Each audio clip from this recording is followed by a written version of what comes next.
माताओं, बहनों, बेटियों, भाद्रपद शुक्ल तृतीया को मनाए जाने वाले हरितालिका तीज व्रत की कथा इस प्रकार है। आप लोग ध्यानपूर्वक इस कथा का श्रवण करें। एक बार भगवान शिव ने पार्वती जी को उनके पूर्व जन्म का स्मरण कराने के उद्देश्य से इस व्रत के महात्म्य की कथा कही थी। श्री भोले शंकर बोले, हे गौरी, पर्वतराज हिमालय पर स्थित गंगा के तट पर तुमने अपनी बाल्यावस्था में 12 वर्षों तक अधोमुखी होकर घोर तप किया था। इतनी अवधि तुमने अन्न ना खाकर, पेड़ों के सूखे पत्ते चबाकर व्यतीत किए। माघ की विकराल शीतलता में तुमने निरंतर जल में प्रवेश करके तप किया। वैशाख की जला देने वाली गर्मी में तुमने पंचाग्नि से शरीर को तपाया। सावन की मूसलाधार वर्षा में खुले आसमान के नीचे बिना अन्न जल ग्रहण किए समय व्यतीत किया। तुम्हारे पिताजी तुम्हारी कष्ट साध्य तपस्या को देखकर बड़े दुखी होते थे। उन्हें बड़ा क्लेश होता था।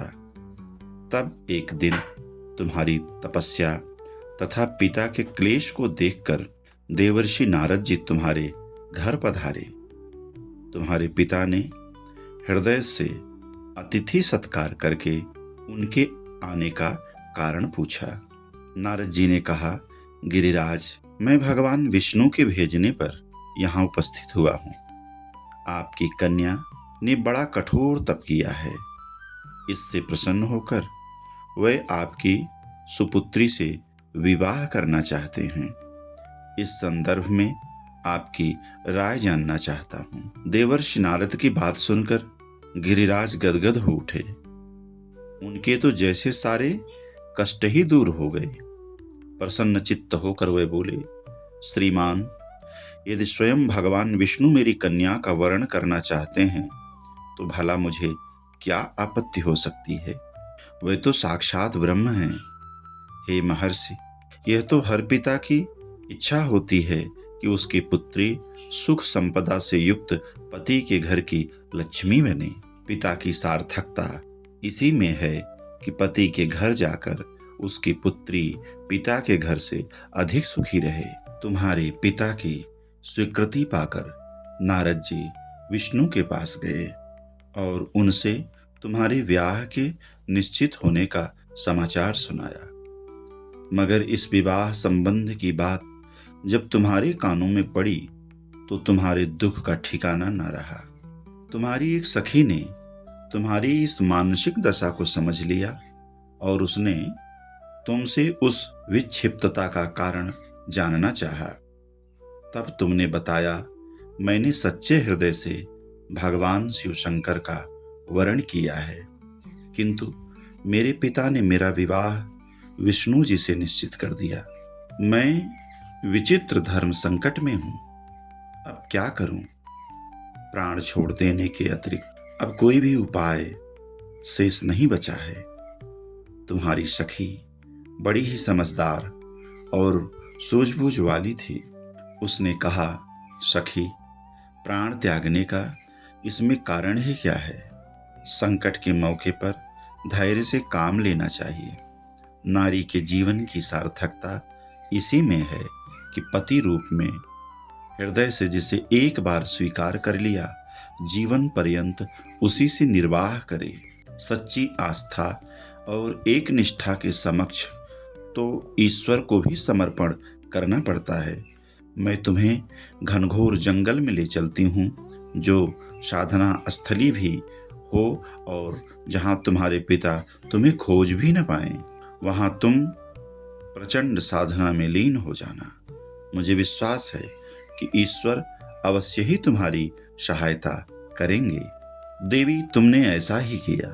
तुम्हारे पिता तुम्हें घर पर ना पाकर बड़े दुखी तथा चिंतित हुए। वह सोचने लगे कि तुम जाने कहाँ चली गई। मैं विष्णु जी से उसका विवाह करने का प्रण कर चुका हूँ। यदि भगवान विष्णु बारात लेकर आ गए और कन्या घर पर ना हुई तो बड़ा अपमान होगा। मैं तो कहीं मुंह दिखाने की योग्य भी नहीं रहूंगा।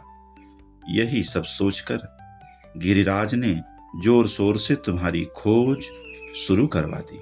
इधर तुम्हारी खोज होती रही और उधर तुम अपनी सखी के साथ नदी के तट पर एक गुफा में मेरी आराधना में लीन थीं। भाद्रपद शुक्ल तृतीया को हस्त नक्षत्र था। उस दिन तुमने रेत के शिवलिंग का निर्माण करके व्रत किया। रात भर मेरी स्तुति के गीत गाकर जागी।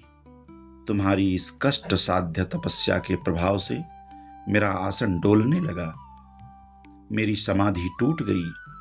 मैं तुरंत तुम्हारे समक्ष जा पहुंचा और तुम्हारी तपस्या से प्रसन्न होकर तुमसे वर मांगने के लिए कहा। जब अपनी तपस्या के फलस्वरूप मुझे अपने समक्ष पाकर तुमने कहा, मैं हृदय से आपको पति के रूप में वरण कर चुकी हूं। यदि आप सचमुच मेरी तपस्या से प्रसन्न होकर आप यहाँ पधारे हैं तो मुझे अपनी अर्धांगिनी के रूप में स्वीकार कर लीजिए। तब मैं तथास्तु कहकर कैलाश पर्वत पर लौट आया। प्रातः होते ही तुमने पूजा की समस्त सामग्री को नदी में प्रवाहित करके अपनी सहेली सहित व्रत का पारण किया। उसी समय अपने मित्र, बंधु व दरबारियों सहित गिरिराज तुम्हें खोजते खोजते वहां आ पहुंचे और तुम्हारी इस कष्ट साध्य तपस्या का कारण तथा उद्देश्य पूछा। उस समय तुम्हारी दशा को देखकर गिरिराज अत्यंत दुखी हुए और पीड़ा के कारण उनकी आंखों में आंसू मढ़ाए थे। तुमने उनके आंसू पोंछते हुए विनम्र स्वर में कहा, पिताजी, मैंने अपने जीवन का अधिकांश समय कठोर तपस्या में बिताया है। मेरी इस तपस्या का उद्देश्य केवल यही था कि महादेव को पति के रूप में पाना चाहती थी। आज मैं अपनी तपस्या की कसौटी पर खरी उतर चुकी हूँ। आप क्योंकि विष्णु जी से मेरा विवाह करने का निर्णय ले चुके थे, इसलिए मैं अपने आराध्य की खोज में घर छोड़कर चली आई। अब मैं आपके साथ इसी शर्त पर घर जाऊंगी कि आप मेरा विवाह विष्णु जी से ना करके महादेव से करेंगे। गिरिराज मान गए और तुम्हें घर ले गए। कुछ समय के पश्चात शास्त्रोक्त विधि विधान पूर्वक उन्होंने हम दोनों को विवाह सूत्र में बांध दिया। हे पार्वती, भाद्रपद की शुक्ल तृतीया को तुमने मेरी आराधना करके जो व्रत किया था, उसी के फलस्वरूप मेरा तुमसे विवाह हो सका। इसका महत्व यह है कि मैं इस व्रत को करने वाली कुंवारी कन्याओं को मनोवांछित फल प्रदान करता हूँ। इसलिए सौभाग्य की इच्छा करने वाली प्रत्येक युवती को यह व्रत पूरी एक निष्ठा तथा आस्था से करना चाहिए।